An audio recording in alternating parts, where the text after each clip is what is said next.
Hi, I'm Dr. Mike, and this is NFGeeks. Well, this video is a Theme Thursday video. Every Thursday on the NFGeeks forum, I make a video based on a certain theme for everyone to make their own videos based on that theme. You know, I kind of encourage them to do that. And this week's theme is going to be about women and feminism. And this is because it's a sort of an offshoot of two videos. One is one that I made with Julia, which is on the channel right now and up on the NFGeeks forum, about feminism, very important topic for her.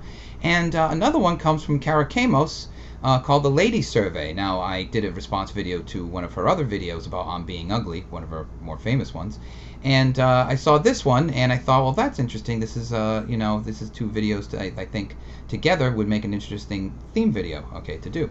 So this is sort of working off of both of those videos, although mostly Kara Kamos's, because her video, the Ladies Survey, is about answering questions. So there's 5 questions that you're supposed to answer and make a video about, and then people make response videos to that. And I thought it'd be interesting to do that. So so basically the theme is to answer the 5 questions that Kara Kamos posted in her video. And I don't think she created the questions. This is just something that's going around YouTube.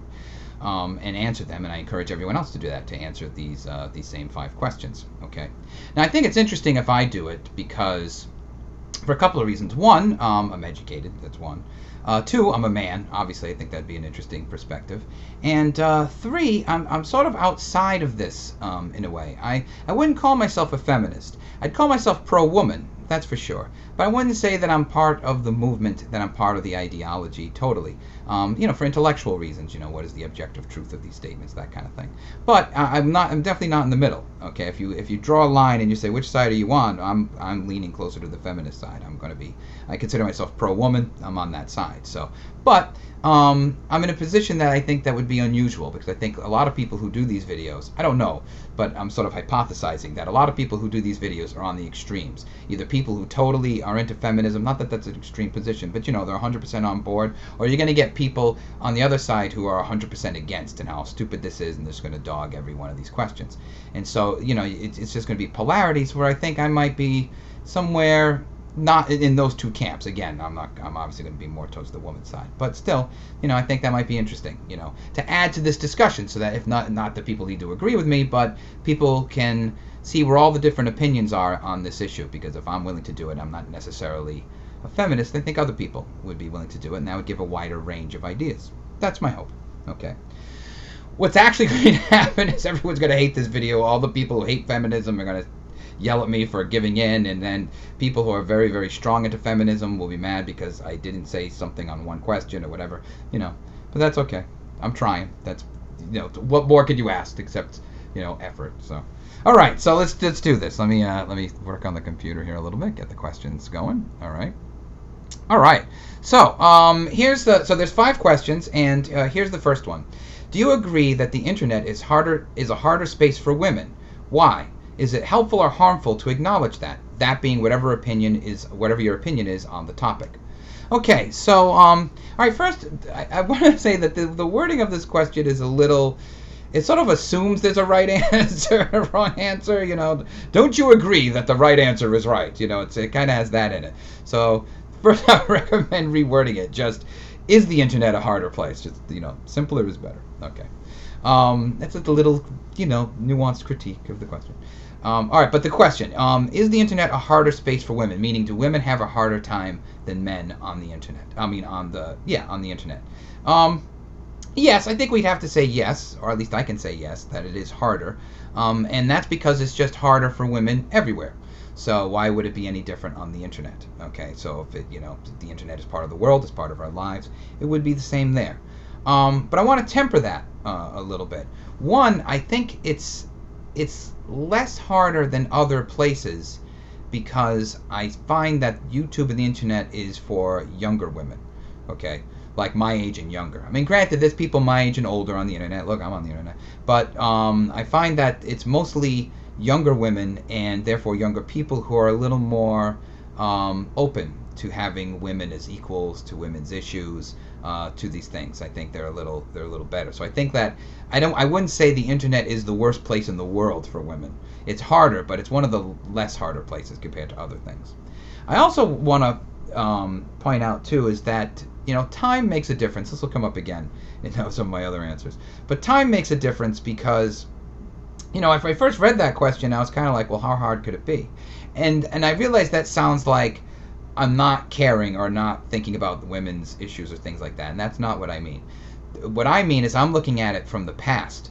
I'm looking back 10 years ago, 20 years ago, 30 years ago, my childhood, and boy, it's a big difference. The fact that so many women have a voice on, their own personal TV studio. It can make these videos and talk, and it goes all around the world, and women can express themselves and their issues and unite and gather together. This is astounding. Okay, I know a lot of you guys grew up with it, so you're kind of like, well, so what? Like, no. Women, at no time in the history of the world have women have so much access to media and the expression of their voice, of their female voice. That has never taken place in the way that it's taken place now. It's quite astounding. I remember my sister bought my mother a Ms. mug. Okay, what I mean by that, in the 70s they had this thing where instead of saying Miss or Mrs., you could call a woman Ms. I think you could still do that, but it was new in the 70s, MS, and then just a period, so Ms. And it was a very feminist idea, and my sister got my mother a mug that said Ms. in big letters, across the mug, and this was a huge statement. Huge, and they were so proud of themselves that they knew about this and that they were going to use this with other women and that there was a mug signifying it, and it was a major statement. All right, now I know, like today it's like, what is the big deal? It's a mug, you could go make one, for God's sakes. Yeah, you could, but what a huge statement that was in like 1978, 79 when they had this, or maybe it might have been 1980, 81, but like late 70s, early 80s, gigantic statement. So when I think, that's what I think of when I think, is it harder? I think of my childhood when things like a mug were a gigantic statement for women compared to what all is going on now. So it doesn't mean to belittle the pain of it. It's really to say, celebrate it. Okay, celebrate it because you have something your foremothers did not have, and good for you. Now, run with it. Okay, but I do agree. My answer is, do I agree? I do agree. It's harder because it's harder everywhere. Okay, now is it helpful or harmful to acknowledge that? I don't think it's either. I don't know if me acknowledging that is helpful to the cause of feminism. Really, I don't know. I mean, because I don't know if anyone cares that I have this opinion. I want it to help, but I don't know if it's actually making anything better. Is it harmful? I don't think it's harmful to anything, and that's not a good thing either. So it's not. I don't think I'm definitely taking anything away from women or feminism on the internet. But it's not, me saying that out loud doesn't bring any harm to me, so what do I got to lose? And you're not really changing anything or risking anything unless you get something to lose. So some people might comment on this video, but who cares? Nothing, it doesn't change anything. So that's I don't know if it's a good thing or a bad thing. All right, so that's question 1. Question 2 is, what is the most helpful book, article you've read, or film you've watched, or video you've watched that you've seen this year about womanhood? I'm going to talk about one that I've seen, and then something that's always stuck with me that's beyond this year. And the one this year that's really been blowing everyone's minds at NFGeeks is the On Being Ugly video by Kara Kamos. I mean, that was posted in the forum, and all our jaws dropped. Okay, we just could not believe what we were watching, and the issues of it, and the issues of being a young woman and facing this and beauty and all that. Everyone's, was mesmerized by it, and I as well. I made a response video to it, trying to honor it. It was a very, very big deal. It's all still with us. It made an impact that it's still with us, and it's how much is it still with us? We're making this one now. I'm making this one. Other people will make it too. So it's still very much impacting our thinking. It was very, very profound. It shows what women can do on the internet. Back to question 1, okay, that there's this really sort of power that women have now that they didn't have before that's being used. That a young woman can go on and talk about her issues with beauty and touch thousands and thousands and maybe more, lives about it. That's power. Good for you. That is power. Now, now this is a book I read a while ago, but it really always connects with me, and it's called A Room of Her Own by Virginia Woolf, and it's almost 100 years old now, you know. And basically, it's a set of it's like a fiction, but it's really essays about you know, about women coming into their own space in order to be able to be artists or intellectuals, and that how sort of the financial patriarchal way of living blocks that. That, you know, I mean, all a woman needs, you know, sort of the basic theme of this. The only thing a woman would really need to be artistic and to be, you know, express herself and be intellectual is just to have a place to do these things, a room where she can study, she can write, just like men do. Men get to have this in order to be intellectuals or whatever, and women don't even get that space. So no wonder they can't do these things. They need to at least have that space, and that always touched me because it made me think of my mother. My mother was one of the brightest people in her high school class. She graduated in 1950, and she was very, very bright. She was a Latin honors student, high honors student. She used to conjugate verbs in Latin in the kitchen.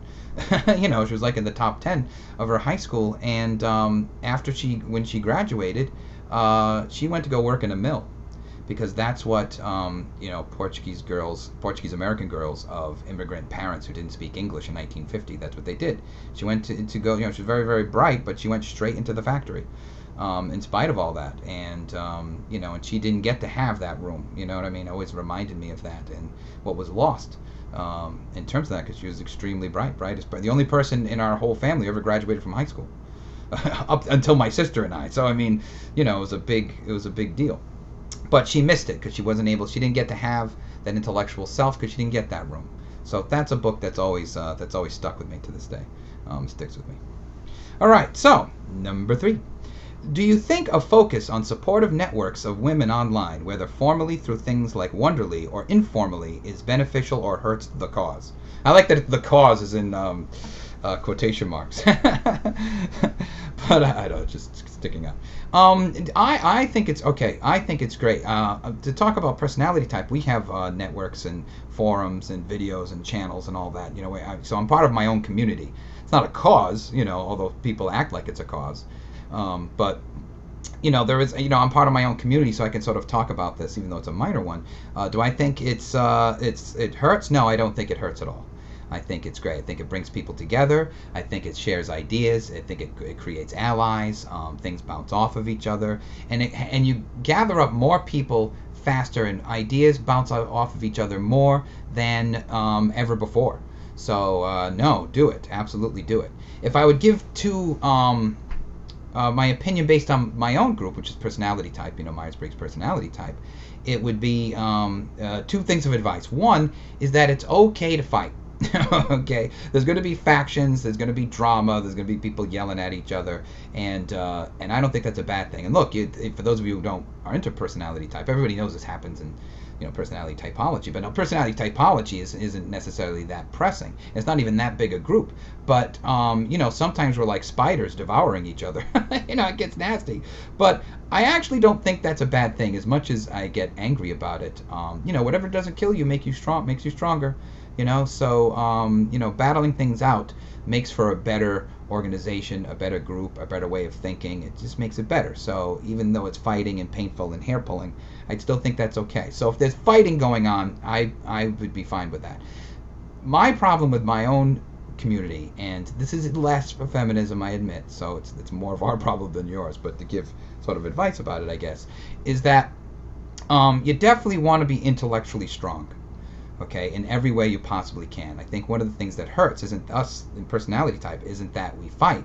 It's that most of us don't know what the hell we're talking about. And that's because personality typology is existing on this hobbyist level, and it's not as, you know, on the line and cutting edge, or, you know, political or economic the way feminism is. But one of the reasons why we flounder is because people aren't truly formally educated in personality type in such a way that we could actually do more with it. Again, it's mostly hobbyist. And that's not terrible, but it keeps us from being taken seriously. It keeps us from moving forward, you know, because we're not intellectually strong. Psychology laughs at personality type.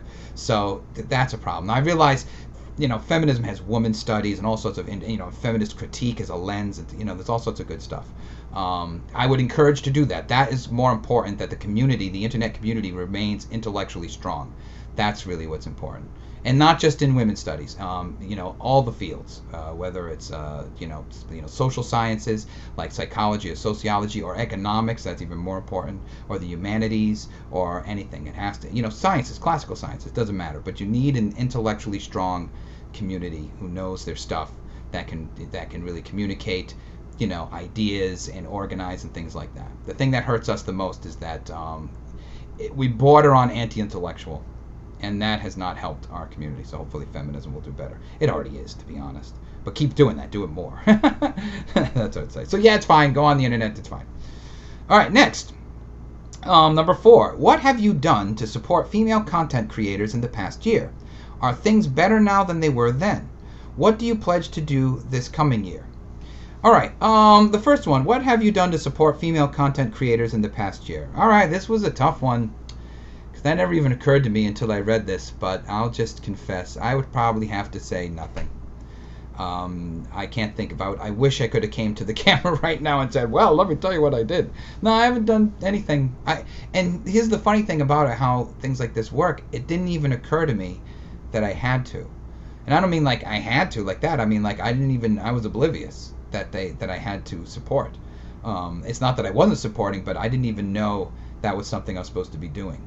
Until I read the question. Because at first I thought, because then I thought I was trying to answer it, like, oh, well, I've done, and then nothing came. It was just nothing. And then I realized that, oh, gosh, I haven't put any thought of this at all, or I never thought about this issue before. And, but it's a big deal, realizing that this hadn't gone through the process. Okay. Now, I'm going to skip the middle one for a second and go to the next one. So what do you pledge to do this coming year? I guess regarding content creators. I don't know. Well, no, I do. I just don't know if this is going to help. So 2 things that are interrelated. So 1, I pledge to try to get more women on NFGeeks. I've always kind of been wanting to do that, but I just take whoever wants to go on. And normally it's just men. So I've just been doing it because I want somebody on here. So, I'd rather have guests than no guests, or at least that was my attitude before. So, that's how it kind of went. But so I always wanted more women, but, when I look at the amount of videos and the number of videos, obviously the number of male videos is, like 3 to 1 for women. And also I will, encourage other women to make response videos to my videos. I can pledge to do that. Okay. But what have I done? I've done nothing. I admit that. So, are things better now than they were then? So again, over the past year, I want to talk about that for a minute, because my first, comically, I said in my head, are things better now a year ago? You mean, why don't you just ask, are things better 5 minutes ago? Because a year is a very short amount of time. All right. One of the mistakes we make about change is timetables. The things happen on timetables. Change sometimes takes a long time, decades, centuries. It takes a long time, but it does happen. Once you start getting older, you start seeing it. You start seeing change. Again, my mother and my sister thought they were making this huge statement with a coffee mug. And it was a huge statement. Here's the thing. It really was. Okay, now it's nothing. So, I mean, things change.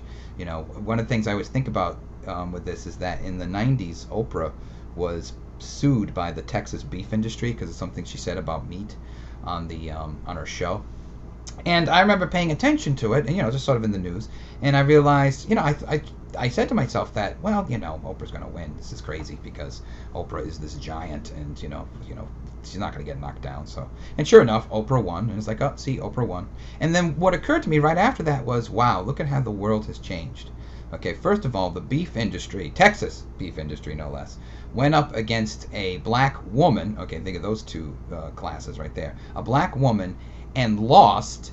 And the thing that really makes it change is that nobody was really that surprised. Nobody was like, oh, the black woman's going down. Nope. No one thought that. Everyone's like, oh, Oprah's going to win. And she did. And that made me really think about change. That change can happen. It just takes a long, long time. And even yourself can change. If you had told me, went back to the before time, the 1980s, and told me in my teenage years that someday we would have a half black, half white president named Barack Obama, I would have said, you're crazy. There's no chance of that happening. Okay? And yeah, here we are. So change comes. You just have to give it time, more time than you may want, but give it time. And again, it may not even happen in your lifetime. I know that's sad, but it's true. Okay, so That's all right, but that's not the important part. That's just me ranting. The pledge is I'll try to get more women on NFGeeks, and I'll certainly encourage more women to make response videos. That's what I could pledge that. I kind of been wanting to do that anyway, so now I've got it in my consciousness. Okay, so your favorite 5 internet females. Well, I cannot just name 5. That's impossible, because then the others will think I'm playing favorites, and we can't have that. So I'm going to name them all. Okay, I'm going to name all my favorite internet females, and it's very easy. Their names are, ready? Their names are Angela, Maria, Gabby, Brittany, Amber, Shruti, Claire, Emmy, Julia, Anne, Barbie, Colleen, and Crystal Doe. They are my favorite on the internet, absolutely. Now I realize I'm saying this a little flirty, and people are going to give me crap about that. Yeah, I don't care. I'm an ENFP. Got to go back to my own personality type. An ENFP is my nature. But the reason why I list them is because these are all women that either have been on NFGeeks, or they've made videos in response to NFGeeks to put on the forum.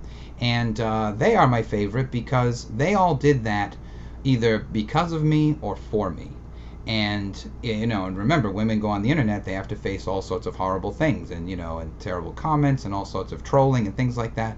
And these women faced that kind of trolling, put themselves out there, talked about personal stuff. NFGeeks is about all sorts of personal stuff, and so they put themselves out there with all this personal stuff, facing all that stuff that women face on the internet for me or because of me. Okay, so I'm at the center of that, and so I'm very, very grateful that they decided to do that, either on my behalf or by my influence, seeing that they're going to face that kind of, that sort of anti-woman horrible trolling at some point or another that I may not face, not in that way. I mean, I face my own trolling, of course, but not like that, not that hurtful way that women face. So they're all my favorite, okay, every one of them, okay.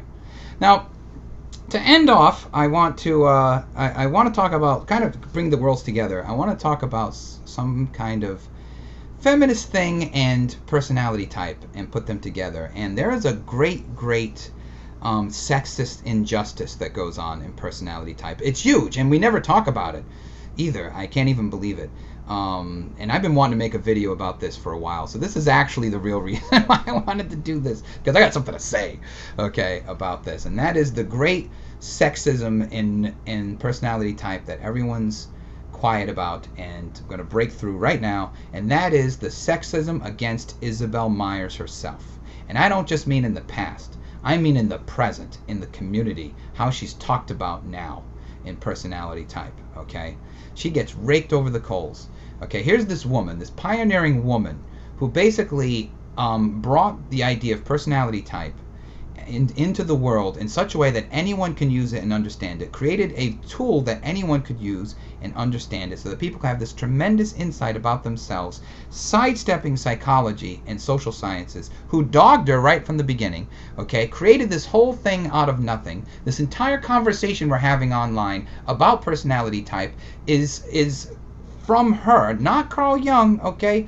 Carl Jung had all these other things going on, but it was Isabel Myers who really brought it out there, to the masses and everything, and this is why it's with us. So she's really the one at the center of all this with her mother, Catherine Briggs, and she gets completely dissed all the time, okay? At every point, this woman is getting dissed, all right? Even though she's the mother of everything we talk about all the time. Isabel Myers is the mother of NFGeeks and all the other typology websites and the typology channels, all of us, okay? And so let's talk about where that takes place. So first of all, there's the initial snub by academia, because she did talk to academia about this whole stuff first, and they're all like, oh, get out of here, okay? And, in spite of that, what did she do? Think of how wonderfully pro-woman this is. She said, fine, she didn't give up. She built her own system, built her own tool, worked at it, built her own foundation, made it work in spite of them, okay? Talk about the strength of a woman, all right? I mean, she did all that. But what really concerns me with that, I can live with that. That was like, 60 years ago, 50 years ago, okay, fine. But right now, in the personality type community on YouTube and on the internet, Facebook, wherever, there is massive sexism against her going on, all right? She is dismissed at all points, all right? So for example, there's the group that says that they have whatever their theory is. There's the group that says our theory is true because we're really talking about what Carl Jung meant, Okay, and so Carl Jung is somehow Moses, or has some sort of metaphysical foundational logos of typology, and he has, and then his truth got lost, and now this other sort of theory or group of people now have refound that truth, of Carl Jung. Or Carl Jung is this giant dragon cyclops to be slayed, and the other people with this other group with a theory says Jung was a jackass and I will slay this dragon cyclops, and then they step on the body and they hold their spear up over their head. But in both of those cases, the group in the theory that says Jung is the we truly know truth because we have Jung in our pocket, and the other one that says Jung is a jackass, we've slayed him, and now we have the truth. Both sides say the same thing. Oh yeah, that Isabel Myers, fuck that bitch. She didn't know anything. In both places, Isabel Myers is an idiot and a fool, and she didn't know what she was talking about. Right? She's constantly dissed. I was going to do a video about this article that ended up on NFGeeks by this guy Adam Grant, who dogs Myers-Briggs. I may still do that, but he linked to another article from The Guardian, where another article dogging personality type in the Myers-Briggs, and it talked about Isabel Myers and her mother, and it referred to them as housewives. It said, well, when these housewives made this typology theory, a typology theory from two housewives. And I thought to myself, geez, that is so sexist. Of all the things they could have chosen to call Isabel Myers, college graduate, which is an educated woman, college grad, pioneer, founder of the Myers-Briggs Foundation. I mean, of all the things they could have called her, they chose housewives. Okay, and that was meant to degrade her, and degrade housewives. I mean, that being a housewife is, it means you're dumb or something. But still, it was meant to take her down, even though she is the really the genius behind all of this, really very, very huge. And so she's constantly dissed. And even I have to say on NFGeeks, for people just into the MBTI straight, there's not enough promoting of her. You know what I mean? There's not like any kind of, special websites devoted specifically to her, or any kind of specific talk about her. Nobody wants to write a biography of her. I mean, it's almost like we've sort of taken on the self-hate too, and taken on the great secret of taking on, she's bad, we can't talk about her, we think she's bad too, and there's something terrible in that. And I always, and the reason why I'm bringing this up is because I always hear sexism with it. I know people don't say it's sexism, and people will do things like, no, Mike, you got the cognitive functions wrong. And just, well, if she got it wrong, why does it work? First of all, that's one thing, but that's neither here nor there. But, there's never any kind of uplifting of her. And it's really bad. And I find, too, it's usually men. They got a point. Feminism's got a point about this one. It's usually men. I don't hear women saying, oh, yeah, what an idiot she was. But at the same time, women are silent. You know what I mean? And we've been silent, and I've been silent. So for the personality typology people, I want you to really think about that. Is Isabel Myers really this idiot? I don't think so. I think it's sexist. Okay? Because she invented this entire world that we're in. Okay? We're not having this dialogue because of Carl Jung. Okay? No. We're having this dialogue because of Isabel Myers, because she brought it to the masses, and brought it to people, and brought it around the world. Okay? And because of that, we're having this conversation. And because of that, because of her, we know ourselves better. Because of her, we know our strengths and weaknesses. Okay? We owe everything to Isabel Myers. And yet, there's no real praise of her. There's praise of the typology, there's praise of the tool, there's praise of every other person involved, Carl Jung and whomever, but there's no praise of her. So I think that's sexist. All right, so that's it. That's my video, and can't wait to see everyone else's about answering these 5 questions, and see what you think.